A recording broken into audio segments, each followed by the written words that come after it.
As Marcus Atwater made his usual rounds through the humming corridors of Halberg International, something extraordinary happened that would turn the entire company upside down.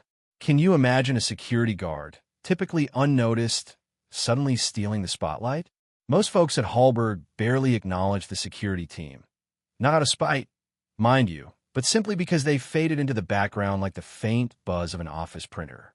Night after night, they glided through their duties, checking doors, scanning CCTV feeds, and gently nudging employees with a quiet, "Hey, don't forget to badge in." They were like the unsung rhythm section of a corporate orchestra, keeping everything in sync without demanding applause.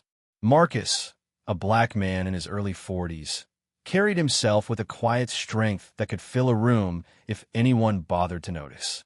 His deep navy uniform was always crisp, his black shoes gleamed like mirrors, and his security radio crackled softly at his hip, a constant companion during his dusk-to-dawn shifts. Picture this. While the office buzzed with the chaos of deadlines and deals, Marcus moved with purpose, inspecting every lock, peering into every shadowy corner, and ensuring the building's heartbeat stayed steady. Sometimes he'd pause at the reception desk to scribble a note in the night log or offer a kind reminder to a frazzled intern. "You forgot your badge again. Let's not make a habit, okay?" His voice was calm, steady, like a lighthouse guiding ships through a storm. But here's the kicker. Nobody really saw Marcus. To the bustling employees of Halberg International, he was as invisible as the fire extinguisher tucked in the stairwell or the clock ticking above the break room. Day in, day out, he'd glide through the hallways, his presence barely registering. At the company's glitzy events, those champagne-fueled galas where executives swapped stories and clinked glasses, Marcus stood at the edges, watching the laughter unfold, then melted back into the shadows like a ghost. His name, Marcus Atwater, might as well have been a footnote in the company directory, listed simply as night security. Can you believe some folks even mix him up with the morning shift guard? To most, he was just the guy who raised the parking barrier, checked badges, and kept the cameras rolling, a silent sentinel in a world of suits and egos. Only those who lingered after hours, the cleaning crew, the grizzled maintenance guy who'd seen it all, knew the real Marcus. To them, he was a rock. When the power flickered out, who was the one flashing his light to guide them? Marcus, who remembered every janitor's name, even when no one bothered to call him by his. Marcus, he never grumbled about being overlooked, never let the indifference sting. Beneath that navy jacket, he carried his dreams quietly, his job a shield to keep a modest roof over his head and food on the table for his young son. Did he ever expect to be noticed? Not in a million years. But oh, how fate had other plans, ready to thrust Marcus Atwater into the spotlight and shake the very foundations of Halberg International. It all began on a chaotic Monday morning. Can you picture the scene? The lobby was a whirlwind of activity, a roaring river of employees jostling shoulder to shoulder, phones buzzing like angry bees, and department heads barking last-minute updates before darting into elevators. The air was thick with the clatter of polished shoes on marble, the rustle of hastily printed reports, and the relentless ping of laptops firing up. It was the kind of Monday that felt like a pressure cooker, impersonal yet electric. And there, in his usual spot by the reception desk, stood Marcus, the invisible gatekeeper, his eyes scanning every corner, keeping the chaos in check like a conductor taming a wild symphony. Then, out of nowhere, a sound sliced through the din. Not the usual English chatter or the occasional Spanish tossed around the office, but the warm, precise cadence of Mandarin, ringing out clear as a bell. Can you imagine the shock? CEO Jonathan Kellerman, striding toward his private executive elevator with his usual air of untouchable focus, stopped dead in his tracks. A flicker of surprise danced across his salt and pepper features. This was Jonathan Kellerman. Mind you, the man who barely noticed anyone unless they were signing a $1 million deal. He'd passed Marcus 1,000 times without a second glance, but now, something was different. Who was speaking Mandarin in the middle of this corporate chaos? Jonathan turned, expecting to see some fancy international liaison or maybe a hotshot intern from an exchange program guiding a foreign guest. But no, there was Marcus, his Navy uniform pristine, a security schematic folder slung over one shoulder, calmly chatting in flawless Mandarin with an elderly Chinese visitor. The guest, who'd looked flustered moments before, now stood taller, a grateful smile lighting up his face as Marcus offered clear directions and a polite bow. It was over in minutes, but oh, what a ripple it sent through the lobby. The receptionist froze, her pen hovering midair. A few sales assistants exchanged wide-eyed glances. Even mid-level managers, usually too busy to notice anything, did a double take. Did that just happen? The look seemed to say. In a corner, Operations Chief Gregory Harris watched with a scowl that could curdle milk. Gregory, with his rigid, old-school mindset, saw the security team as mere cogs in the machine, background players who shouldn't dare steal the spotlight. To him, Marcus' display was an affront to the sacred corporate hierarchy. As Marcus finished with the visitor, who thanked him in halting English, Marcus simply nodded and returned to his post, his face as calm as ever, as if he hadn't just turned the lobby upside down. But the whispers had already begun. He's just a guard. What's he playing at? Showing off like that. Probably trying to catch the CEO's eye. The gossip was laced with bruised egos, especially from folks like Gregory, who couldn't stand seeing a nobody like Marcus outshine the company's so-called stars. From that moment, a spark had been lit, igniting a chain reaction of curiosity, admiration, and, let's be honest, some serious envy. Marcus, the invisible man, had stepped into the light, and Halberg International would never be the same. But wait, the universe wasn't done with Marcus yet. As if fate itself were saying, let's see how much more this guy can handle, another challenge walked right through the lobby doors. A young Latino delivery man burst in, his face tense, clutching a stack of invoices like they were his lifeline. He was fumbling, pointing frantically at a contract printed in dense Spanish, but the reception staff? Clueless. No one, not even a logistics assistant, could make heads or tails of it. The tension was mounting fast. Can you feel it? The shipment was at risk of being sent back, all because of a language barrier. Everyone's eyes darted to Marcus, the echo of his Mandarin still fresh in their minds. Could he do it again? Without hesitation, Marcus stepped forward, his voice gentle but firm. "Let me take a look," he said, and the delivery man's shoulders visibly relaxed as Marcus switched to rapid, flawless Spanish. He listened intently, nodding as the man explained, then turned to the receptionist with a quick summary. He needs to sign off and confirm the delivery location. There's a small error on the invoice that needs checking. The room practically held its breath. Problem solved, just like that. But before anyone could even process it, another crisis erupted across the lobby. A sharply dressed European gentleman, turns out he was the network equipment vendor manager, was in a heated argument with the tech team, his French flying fast and furious over a mislabeled package. The tension was thick enough to cut with a knife, and nobody at Halberg could keep up with his rapid-fire complaints. Guess who stepped in? Marcus, of course. Without missing a beat, he pivoted and switched to perfect French, his words smooth and calming. The vendor froze, his anger melting into relief as Marcus guided him to the tech department and sorted the mess like it was nothing. Can you believe it? 3 languages in one morning. Mandarin, Spanish, French. Like he was flipping through a phrasebook in his head. By now, the lobby was buzzing with disbelief. Even the department heads, who'd never spared a glance for the security team, were staring at Marcus like he'd just walked on water. A guard fluent in 3 languages? Who was this guy? Had he worked at the United Nations or something? In the corner, Gregory Harris was fuming, his pride wounded like a bear caught in a trap. Gregory, with his fancy international business degree, prided himself on keeping Halberg's rigid order intact. To him, Marcus' effortless brilliance was a personal insult. His fists clenched, his brow furrowed. He was practically radiating resentment. Meanwhile, CEO Jonathan Kellerman, still lingering nearby, watched every moment with unblinking eyes. A pang of something, embarrassment, shame. hit him hard.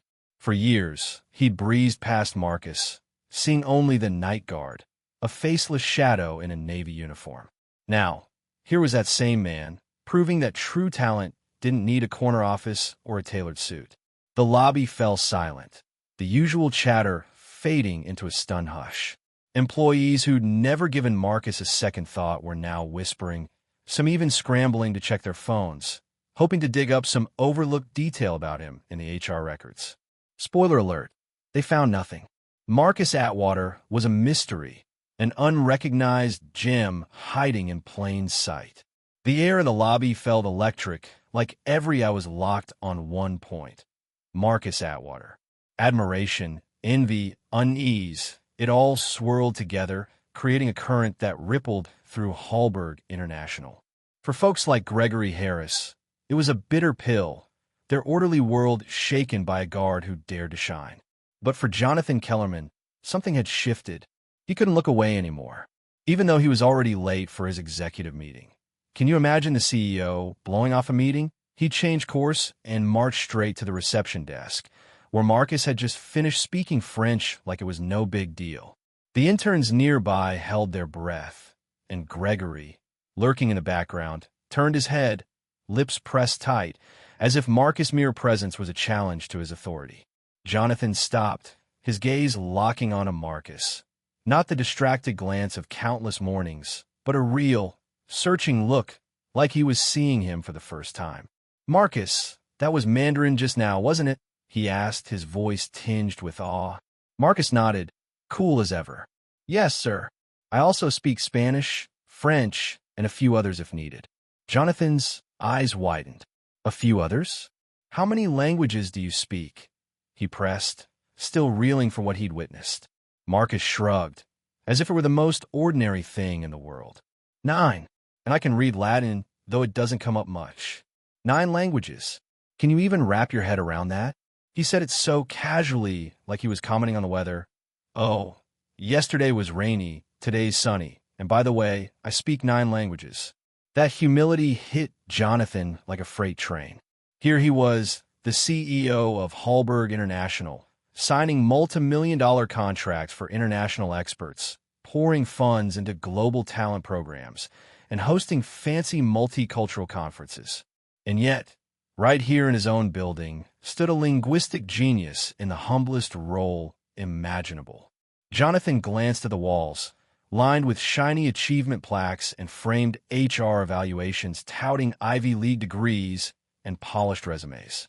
All this time, the real star had been right under his nose, unnoticed, uncelebrated. Marcus Atwater wasn't just a guard. He was a force, a hidden spark that had just ignited a fire at Halberg International. And in that moment, as the lobby buzzed with whispers and the weight of a new reality settled in, one thing was clear. Marcus Atwater's days of being invisible were over. How could they go back to ignoring him now? The lobby of Halberg International was still buzzing from Marcus Atwater's jaw-dropping display of linguistic brilliance when Gregory Harris, the operations chief, stood in a corner, his eyes narrowing with a mix of resentment and suspicion that could have soured the sweetest coffee. Can you imagine how it must have stung? Here was Gregory, who'd spent years meticulously crafting a power structure where he held sway, only to see a security guard, of all people, steal the spotlight and catch the CEO's eye. To him, Marcus speaking 4, maybe 5 languages fluently was like a crack in the foundation of his carefully built empire. It wasn't just about languages. It was about influence, prestige, and the audacity of a nobody daring to shine. Whispers swirled through the crowd like wildfire. Where did he learn all those languages? Why is he just a guard? Was he some kind of diplomat before? Or is there a secret story we're missing? But Marcus? He stood there, cool as a cucumber, answering every curious question with a warm, steady tone, his eyes meeting each gaze head-on. No showboating, no grabbing for glory, just pure, unshakable poise. And that, folks, was what gnawed at CEO Jonathan Kellerman's conscience like a relentless itch. He scanned the lobby, every eye glued to Marcus, and asked himself, how many other hidden gems are we overlooking right here in my own company?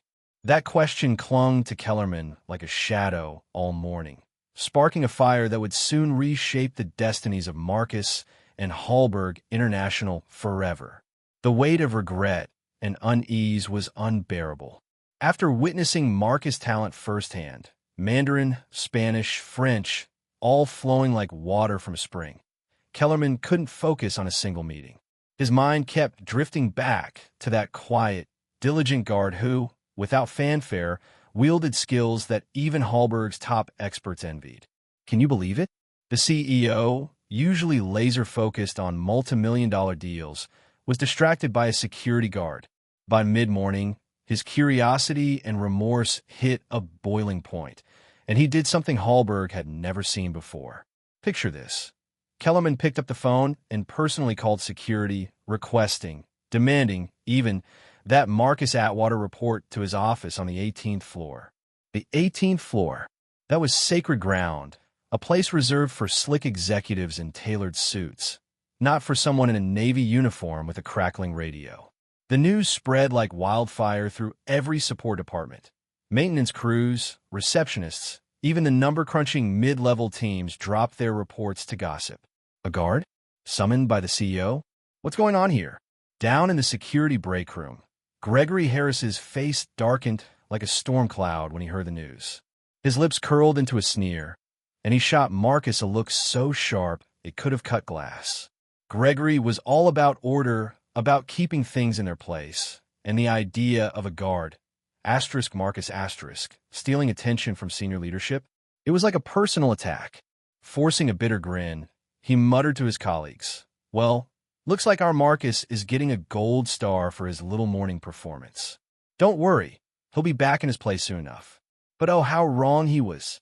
For Marcus, that summons sent his heart racing like a jackrabbit. In 13 years of night shifts, he'd never once set foot on the 18th floor, a world so far removed from his own it might as well have been on another planet.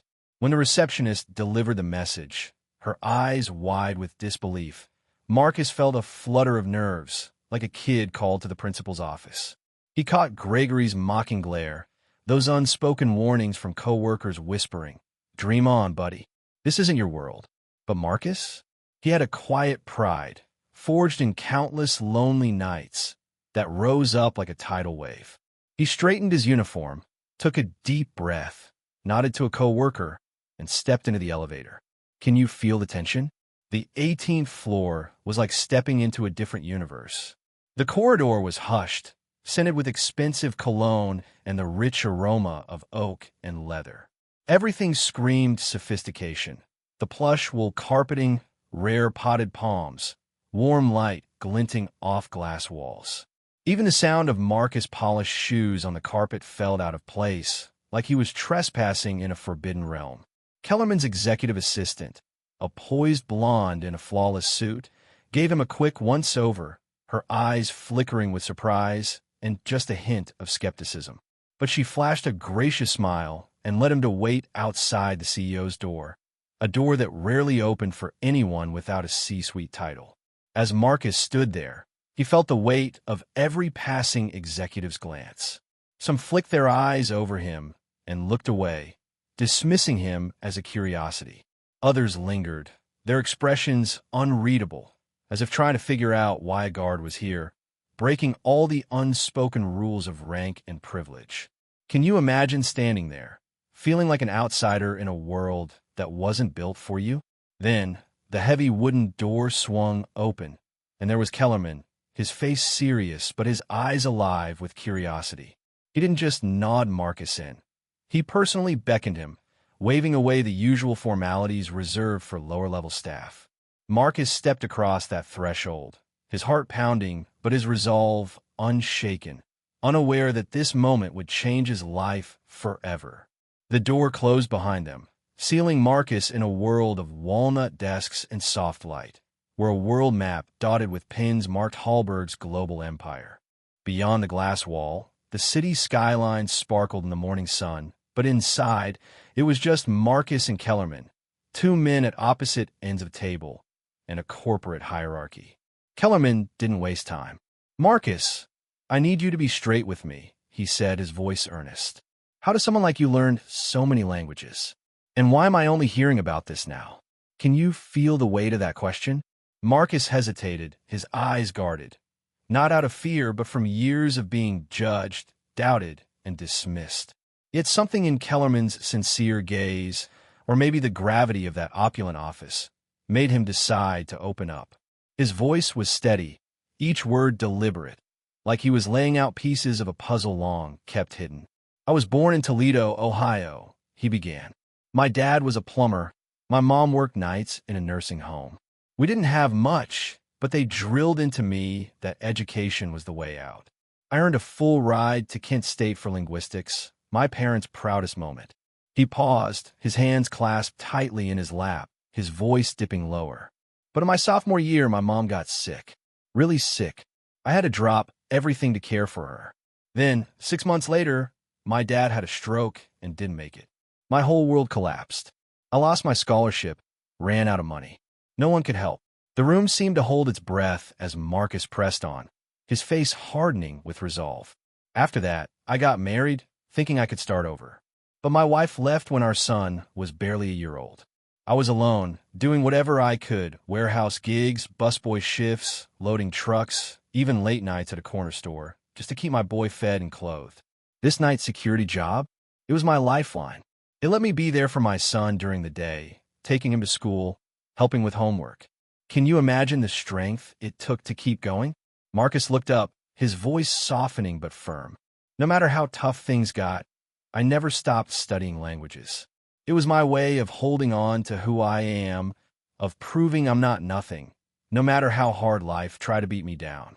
I'd borrow old textbooks from the library, listen to podcasts on my beat-up phone, read 4 newspapers during breaks. Nobody noticed. Nobody asked. To them, I was just the guard. The silence in that office was deafening, like the world outside had paused to listen. Kellerman sat there, nodding, his face etched with empathy. Marcus' story hit him like a punch to the gut. All those years, Marcus had fought not just for survival, but against a world that refused to see him. Meanwhile, just outside that closed door, Gregory Harris slunk by, his curiosity tinged with irritation. To Gregory, a guard job was to stay in the background, not to sit in the CEO's office, spilling his life story. The very idea of Marcus up there, commanding Kellerman's attention, made his blood boil. Inside, Marcus wrapped up, his voice steady but powerful. I'm not telling you this for pity. You asked, so I'm answering honestly. Life hasn't been kind, but I won't let it break me or my dignity. Those words echoed like a thunderclap, shrinking the gap between guard and CO, 2 men no longer defined by titles, but by shared humanity. Can you feel the weight of that moment? Kellerman was still reeling from Marcus' story when an unexpected crisis burst onto the 18th floor like a storm. The Brazilian delegation, critical partners in Halberg's South American expansion, had shown up nearly an hour early, and, get this, their only interpreter, the one fluent in Portuguese and technical jargon, had just called in with a family emergency. The contract team was in a panic, the engineering department was scrambling, and even the international management crew was sweating bullets. Nobody could bridge the language gap for this make-or-break negotiation. The tension in the hallway was electric. Can you picture it? Gregory Harris, lurking outside the boardroom, jumped in with his usual smug certainty. No interpreter? We postpone, he declared. You can't risk a multi-million-dollar deal on someone unqualified. The other experts nodded, their faces tight with worry, all thinking the same thing. This meeting was doomed. But Kellerman? He wasn't so sure. Marcus' calm voice, his story of grit and resilience, flashed through his mind. Without hesitation, he grabbed the phone and called security. Get Marcus Atwater up here. Now. The corridor went silent, like someone had hit pause. Gregory's jaw dropped, a sarcastic smirk twisting his lips. You're seriously asking a guard to interpret for our Brazilian partners? What is this, amateur hour? A few managers muttered under their breath, shaking their heads. If this flops, the CEO's done for. Who bets a deal like this on a nobody? When the elevator dinged and Marcus stepped out, still in his Navy uniform, every eye locked onto him. Some curious, some doubtful, some outright hostile, but all secretly hoping he'd pull off. Gregory sidled up, his voice dripping with contempt. You really think you can handle Brazilian executives? This isn't your stage, Marcus. Big business isn't for amateurs. But Marcus? He met Gregory's gaze without flinching, gave Kellerman a brief nod, and walked into the boardroom where the Brazilian partners sat, tense and confused. Outside, Gregory crossed his arms, turning to the international team with a smug, "Just wait. You'll see why we stick to the rules." But inside that boardroom, something extraordinary was about to unfold, and Halberg International would never be the same. The boardroom door swung open, and Marcus Atwater stepped into a storm of whispers and skeptical glares that could have knocked anyone off their game.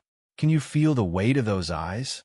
Gregory Harris stood at the far end of the table, arms crossed, his steely gaze practically daring Marcus to fail.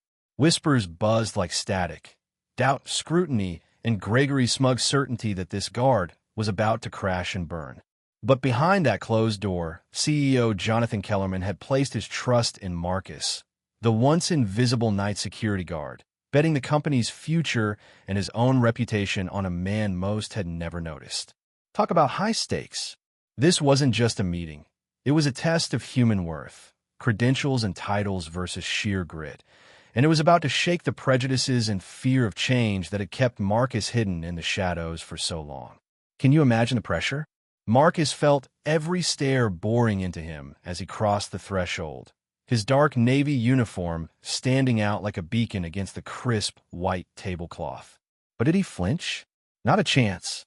With a calm smile and a steady stride, he moved forward, as if he'd spent his whole life walking through suspicion. The Brazilian partners, suntanned businessmen in sharp white shirts with sleek black hair, sat across from Halberg's international leadership, their faces tight with confusion and impatience. The head of international affairs was flipping through papers like his life depended on it, while Gregory's cold eyes tracked Marcus like a hawk. Then, Kellerman broke the silence with a nod, and Marcus didn't hesitate. "Welcome to Halberg," he said in flawless Portuguese, his voice warm and confident. "I hope your trip to Texas was smooth." Can you picture the room freezing for a heartbeat? The Brazilian director, Paulo, lit up like a sunrise, replying warmly in his native tongue. And just like that, the tension cracked. The conversation flowed effortlessly into contract details, technical jargon, and tricky concerns that only someone fluent in both language and culture could navigate. Marcus didn't just translate words. He wove in cultural nuances, defusing tense moments with a touch of humor that felt like magic. When one director quipped that Texas barbecue was tougher to stomach than Rio's feijoada, Marcus fired back with a clever local retort that had the whole room roaring with laughter. Can you believe it? The atmosphere warmed faster than a summer afternoon, barriers melting away in a way no stuffy Halberg diplomatic effort ever could. The executives, used to rigid, formulaic meetings, watched in awe as Marcus danced between languages and customs, tackling every snag with a poise that left jaws on the floor. Even Gregory, the king of cynicism, couldn't hide a flicker of surprise, though his frosty exterior held firm. By the time the meeting wrapped, the Brazilian partners were reaching across the table to shake Marcus' hand, their eyes gleaming with respect. Director Paulo strode to Kellerman, gripping his hand firmly. "Mr. Kellerman, this man is the best bridge we've ever had. He gets us." Can you feel the weight of that praise? The room erupted in applause, and the Brazilians insisted on snapping photos with Marcus, swapping business cards, and even inviting him to Rio as their honored guest. In that moment, everyone, from Halberg's top brass to the international specialists, saw Marcus for what he was, a powerhouse of skill, cultural savvy, and raw human connection. Only Gregory Harris stood apart, his face a mask of ice, though you could see the discomfort flickering in his eyes. The invisible line between guard and leader shattered, and Kellerman, basking in the enthusiastic handshakes from the partners, felt a surge of pride tinged with shame. How many other Marcuses had he overlooked, hidden in plain sight because of their job titles? As Marcus left the boardroom with that same quiet smile, he was still night security on paper, but in the hearts of everyone who'd witnessed his triumph.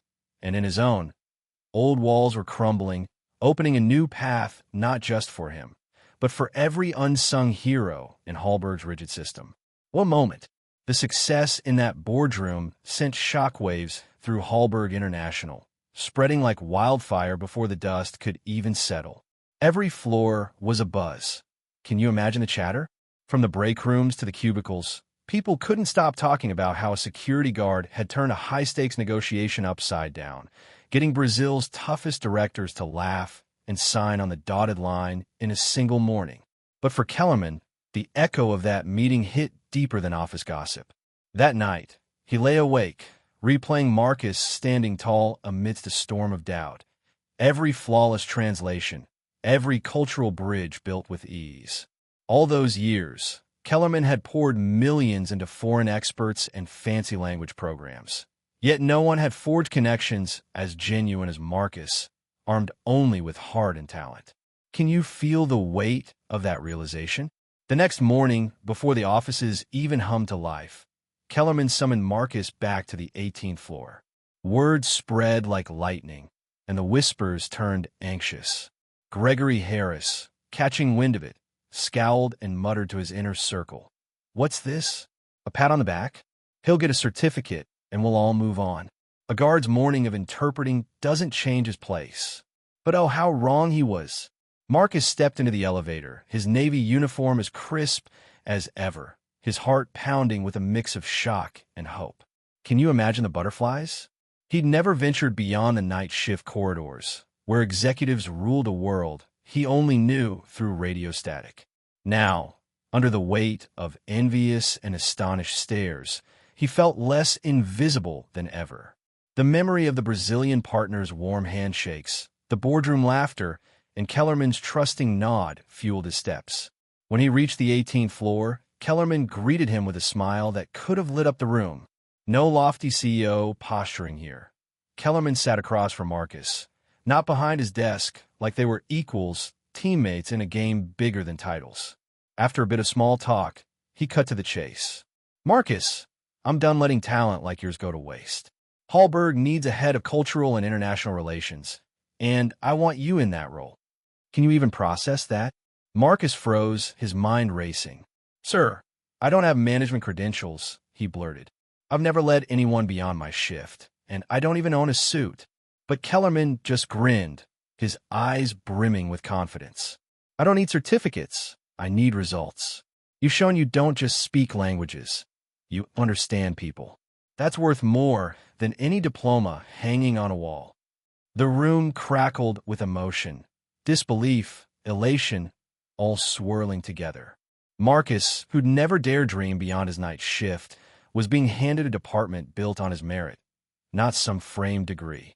Downstairs, Gregory Harris exploded when he heard, sweeping files off a table in a fit of rage. "A guard standing shoulder to shoulder with us? Since when does that happen?" he spat. Can you feel the heat of his fury? Whispers raced through every department. Is this a PR stunt? Can a guard really last in an exec role? But for Marcus, that moment was a turning point, not just for him, but for every underestimated soul at Halberg. His hand trembled as he shook Kellerman's, barely believing it was real, yet his eyes burned with a hope and pride he hadn't felt in years. The news that Marcus Atwater, night shift guard, was now head of cultural and international relations outran even the buzz about the Brazil deal. From the breakfast lounge to the engineering bays, group chats lit up with shock, curiosity, and, let's be honest, some outright indignation. Administrative assistants muttered over their keyboards. "No way. Marcus the guard is my boss now. I've got a master's from NYU and 3 years waiting for a promotion." In the International Affairs office, a junior manager scoffed. "This is just a diversity stunt. Maybe we should all apply for security jobs next." What started as hushed gossip turned into cold shoulders whenever Marcus walked by. In meetings, he caught colleagues avoiding his gaze, offering stiff handshakes, or shooting snide side eyes that screamed, "Who do you think you are?" On the 12th floor, Marcus' new office felt like a foreign land. Behind sleek glass walls, his desk held just a computer, a tiny potted plant, and a nameplate not yet engraved with his title. Anonymous notes slipped under his door didn't help. Change your uniform. Change your destiny? A guard teaching execs about culture? Laughable. His inbox wasn't spared either, with jabs like, if a uniform and a few languages make a boss, anyone can do it. Good luck with the show. Attention seeker. In strategy meetings, some department heads went out of their way to sideline him, routing questions through others or grilling him about his fit in management culture. Gregory Harris, once content to see Marcus as a cog, now made his disdain crystal clear, dismissing Marcus' ideas with a sneer. International deals need certified experts, not feel-good experiments with language-savvy guards, he snapped, locking eyes with Marcus in a tense planning session. Can you feel the chill in the air? The company felt like it was split in two. A quiet few believed in Marcus' vision, but stayed silent, afraid to rock the boat. The majority, though, either shrugged or openly rebelled, seeing his rise as a slap to their years of study and climbing the corporate ladder. Late at night, Marcus sat in his new office, watching the city's taillights stream below. The isolation was real, not just in the glares, but in the sinking feeling he was still an outsider in a world he'd once only guarded. Yet Marcus stood firm. He knew every step forward came with a price. Skeptical looks, mocking laughs, pointed fingers. But with his skills and unyielding perseverance, he was ready to face whatever came next. Could anyone doubt his resolve? The air at Halberg International was still crackling with the aftershocks of Marcus Atwater's boardroom triumph when a new storm rolled in, cold and sharp as a winter wind. Can you imagine the tension? It was Thursday morning, and Marcus had barely settled into his new office when an urgent summons yanked him to the 17th floor, the board of directors domain, the iciest, most untouchable corner of Halberg's power structure. This wasn't just a meeting. It was a gauntlet, a place where outsiders like Marcus, in his Navy security uniform, were about as welcome as a thunderstorm at a picnic. As he stepped off the elevator, the shift in atmosphere hit him like a wall. The 17th floor corridor was a world apart, draped in deep gray wool carpet, with abstract art glowing under soft lights and the faint scent of luxury perfume lingering like a whispered secret. Opposite the massive conference room doors gleamed a polished brass plaque. Board of Directors. Can you feel the weight of that moment?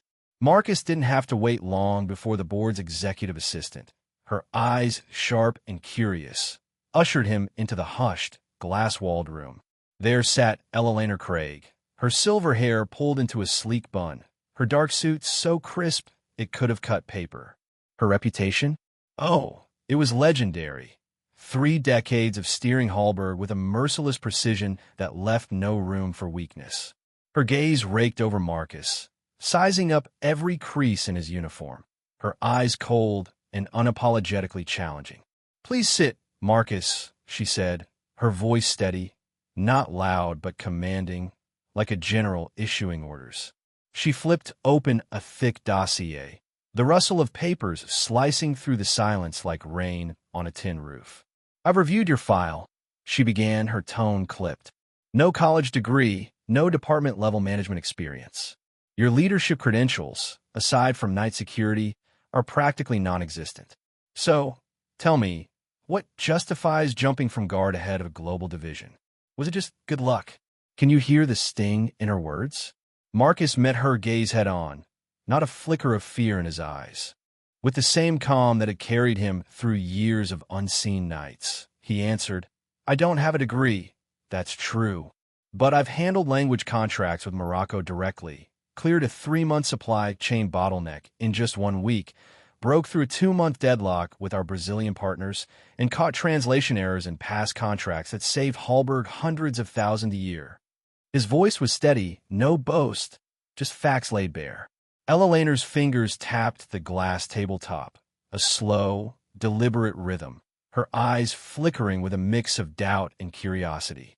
"So, you're suggesting Halberg should bank on intuition and grit over formal expertise, credentials, and rigorous vetting?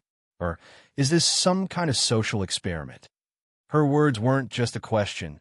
They were a direct challenge, a jab at the pride of anyone who'd ever been overlooked by the system. Can you feel the heat of that moment? Marcus took a deep breath, his gaze as steady as a rock. "I don't need people to like me," he said. "I'm not here for applause or to be some exception. I just want to be useful to the company, to my colleagues, to our partners.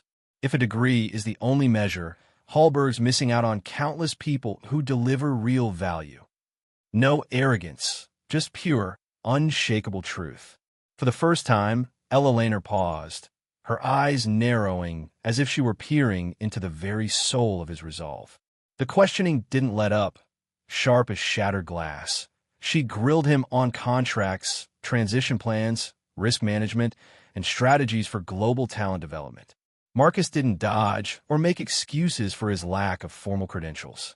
He answered with hard data, documented wins, and a quiet confidence that came from years of proving himself in the shadows. Behind the frosted glass, board members and Ella Lehner's young assistants couldn't hide their intrigue. Some even let slip silent nods of admiration. When the hearing ended, Ella Lehner snapped the dossier shut and fixed Marcus with a long, piercing look. "You're a high-stakes gamble, Marcus Atwater," she said, "but I'm starting to see why the CEO bet on you." Can you imagine the weight of those words? Marcus stood, offered a respectful nod, and left the room, carrying no relief, just another milestone in his relentless climb. As the door closed, Ella Lehner traced her fingers over the dossier, as if rethinking what value really meant. Down the hall, Gregory Harris watched Marcus leave, his silence louder than any words. His stare was heavy with unease, a flicker of fear that the system he'd guarded so fiercely was shifting, and this time it might never snap back. Can you feel the ground trembling beneath Halberg's old guard? The buzz about Marcus didn't fade after that boardroom showdown. It grew, like a tidal wave crashing through Halberg's glass and steel tower. His story wasn't just office gossip anymore. It was shaking the company's very culture to its core. In the days that followed, despite the lingering skeptical glances, Marcus began to spark something new, a fire of resilience and humility that no one could ignore. At first, it wasn't the big shots with fancy degrees who sought him out. No, it was the unsung heroes. The technicians burning the midnight oil to fix servers, the cleaning crews scrubbing the basement floors at dawn, the maintenance workers scarfing down cold sandwiches alone in the break room. They saw themselves in Marcus, a man who'd stood in the shadows, his name never on a performance report, yet who'd risen to rewrite the rules. Can you picture their hope? Marcus never hesitated to lend a hand. He'd stopped to help a rookie technician wrestling with a meeting room's faulty outlets when no one else noticed. He took time to teach a young custodian how to greet foreign visitors, sharing a few Spanish phrases with a warm smile. He even encouraged a maintenance worker to sign up for evening classes, despite the teasing she'd face from her peers. In meetings, he made a point to shine a light on these invisibles, calling out their contributions and making managers stop and think. Can you believe the courage it took to challenge that status quo? On the technical floors, handshakes and genuine "thanks, Marcus" greetings became as common as coffee cups. The atmosphere shifted.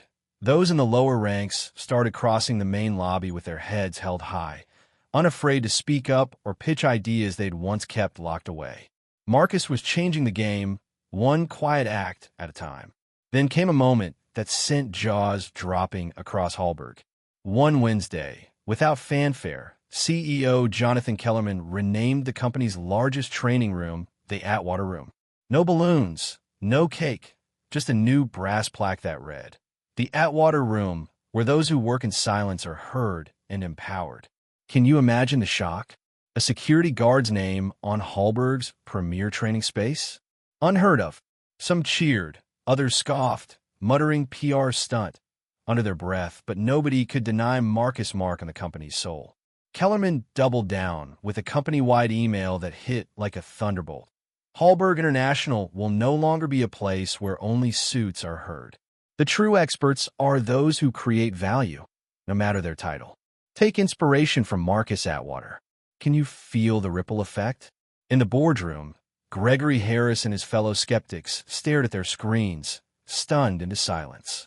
Gregory, once the king of every initiative, now heard young staff openly praising Marcus, saying they wanted to learn from him. Managers started listening more, embracing ideas that would have been dismissed before. This wasn't a loud revolution. It was a quiet, steady shift, like a river carving a new path. Marcus didn't chase the spotlight or beg for newsletter mentions. He just kept doing what he did best: advising, training, translating, and lifting up those around him. He became a living symbol for every overlooked employee at Halberg. No dream was too small, no role too humble if you believe in your worth, and kept pushing forward. Can you see the hope he sparked? But the old guard wasn't ready to let go without a fight. Veteran department heads, wedded to the traditional ladder of prestige, built invisible walls around Marcus. In strategy meetings, they'd skirt his name, breeze past his proposals, or mutter about his lack of real-world experience.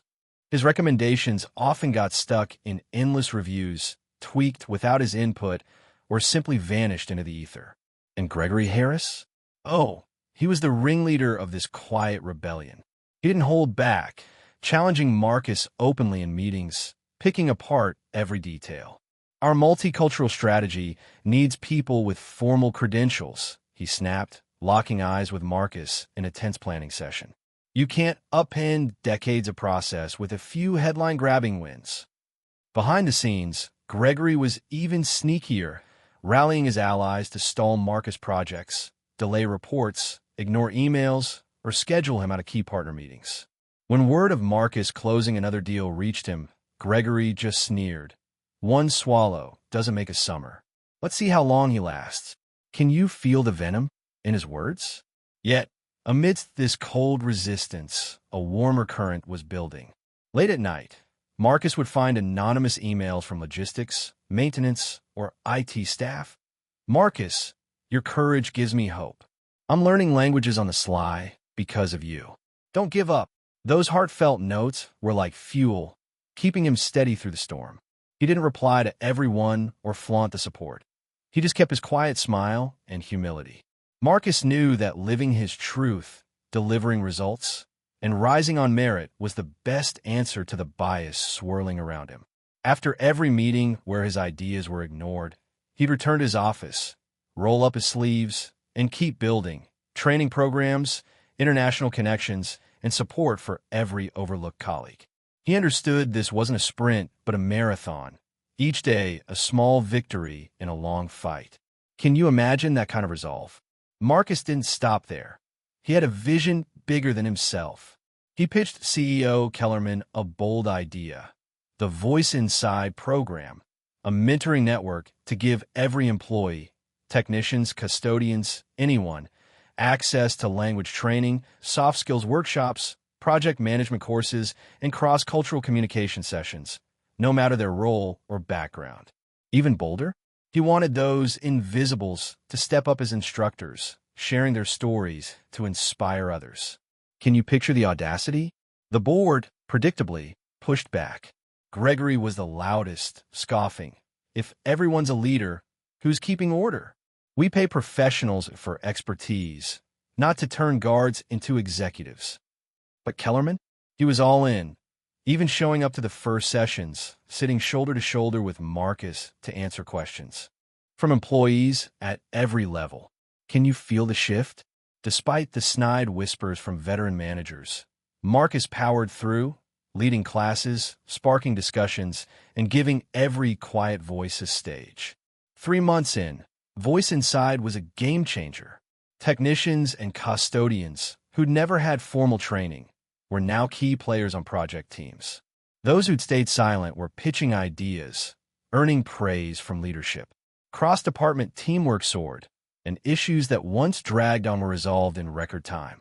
When a Voice Inside initiative caught costly errors in logistics, saving Halberg hundreds of thousands, even the board had to take notice. Gregory, still guarded, let slip a softer glance when Marcus presented to a packed room. Can you believe the tide was turning? The program's crowning moment came when Marcus was invited to keynote the National Logistics Leadership Conference. Under those blazing stage lights, facing hundreds of executives, He shared his journey with a calm, heartfelt voice.